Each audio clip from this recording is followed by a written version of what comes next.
How to fix a Snapchat device ban. Whether your device is temporarily flagged or permanently banned, these steps can help you get back on Snapchat. So, first of all you have to do is tap on the App Store option available in your mobile device. Or for the Android, tap on the Google Play Store. Now, simply type down the Snapchat in the search address bar and hit enter. Once done so, all you have to do is look for the Snapchat app from the available list and simply tap on the official Snapchat app.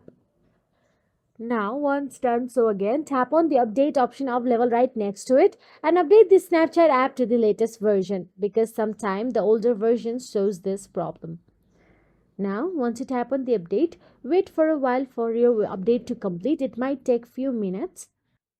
Now, once your update is completed, you will get to see open option available there and simply try opening and look if the problem has been fixed yet or not. If the problem has not been fixed, then simply go back to the home screen and all you have to do is tap on the settings app option available in there. Once inside the settings app, all you have to do is scroll down and tap on the general option available in there.